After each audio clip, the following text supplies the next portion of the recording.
May adaptive cruise control na yung base model ng Geely EX5 EMI. 1.288 million lang. Pinakamurang Geely EX5 pero meron agad ganitong feature. Yung BYD Sea Lion 5, mas mura ng konti pero adaptive cruise, wala.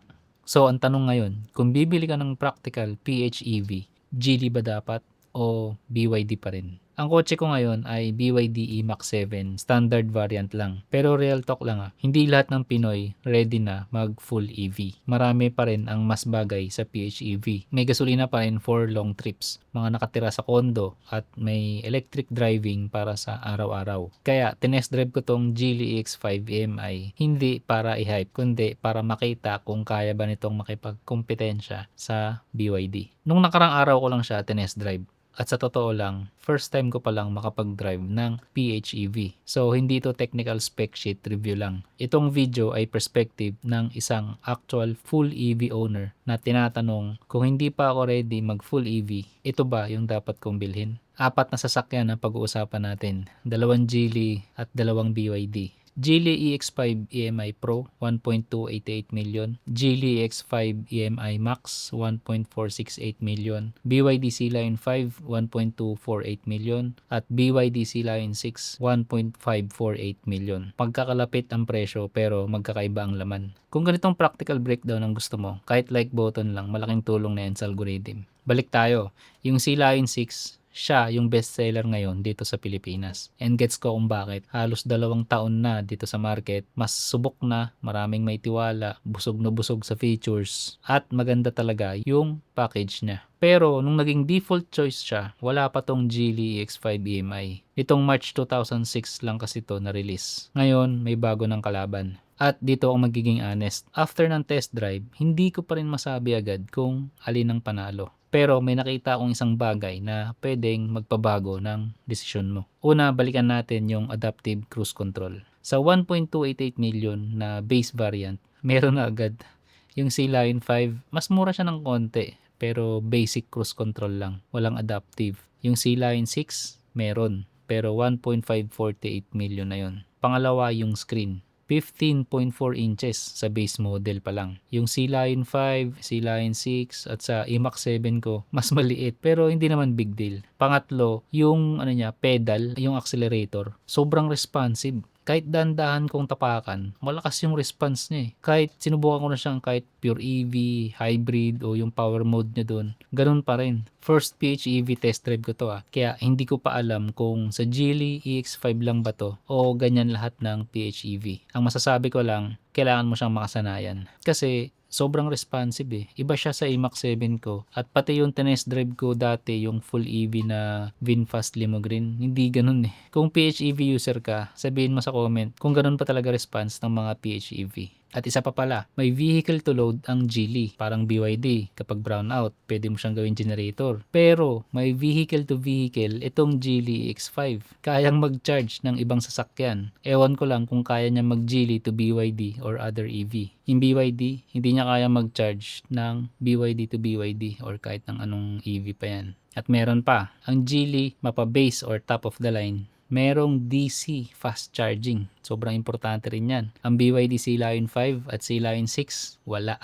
Medyo importante kasi to kung gusto mo ng mabilisan charging kapag may long drive ka at gusto mo pa rin makatipid sa gasolina. Pero ito yung wala sa Geely na meron sa BYD. At baka dito magbabago ang desisyon mo. Una, yung side mirror ng base variant ng Geely EX5, manual fold pa. Maliit na bagay pero pag sanay ka na sa convenience, mararamdaman mo to. Pangalawa, at ito yung pinaka-importante sa akin, yung remote aircon. Sa BYD app, kaya kong paganahin yung aircon bago pa ako pumasok sa kotse. Kahit malayo ka, kahit nasa kubeta ka o nasa mall, kaya mong paandarin yung aircon ng kotse. Pero nakalock pa rin yung kotse Sa init dito sa Pilipinas, sobrang laking tulong nito. Yung Geely, wala pang Geely app dito sa Pilipinas. Pero sa ibang bansa, meron na. Hopefully, magkaroon din sila. Kasi para sa akin, malaking kulang yun. At eto na yung pinakamalaking tanong. Hindi yung kotse, yung brand mismo, Geely. Alam ko yung iniisip mo, Geely, yung Coolray. Kasi yan ang unang Geely dito sa Pilipinas. At marami ang nagreklamo sa parts, sa after sales. May takot na nabuo sa brand.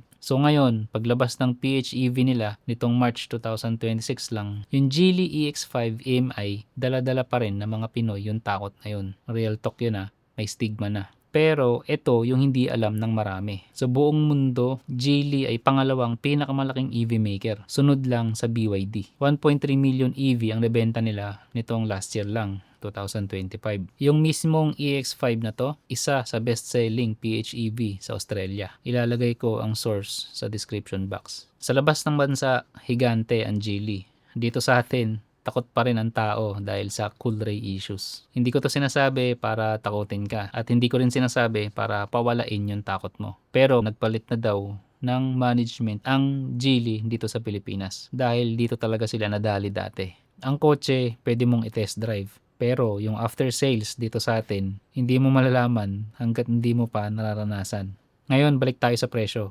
Kasi ito yung part na pwedeng magpabago ng isip mo. Yung Geely EX5 Max, top of the line, 1.468 million pesos. Yung C-Line 6, 1.548 million. Mas mura ng 80,000 yung Max. At dito, meron ka ng blind spot detection, sunroof, yung rear cross traffic, yung power folding mirrors, yung mga bagay na wala sa Pro variant ng EX5. So, dalawa ang choices ng Geely sa'yo. Kung tight ang budget, dun ka sa Pro. May adaptive cruise control pa rin. Kung kaya mong i-stretch, sa EX5 Max ka na. Mas mura pa sa C-Lion 6 pero halos pareho lang ng laman. Okay, gawin nating simple. Ito ay kung Geely EX5 or BYD SL5, SL6 lang ang pagpipilian mo. Una, kung madalas kang nasa expressway, long drive at tight ang budget mo, Geely X5 Pro ang panalo. Mas mura pero meron ng adaptive cruise control. At mas malaki pa ang EV range o battery niya kaysa sa C-Lion 5. 105 kilometers versus 71 kilometers. Laki ng difference, di ba? Pangalawa, kung expressway pa rin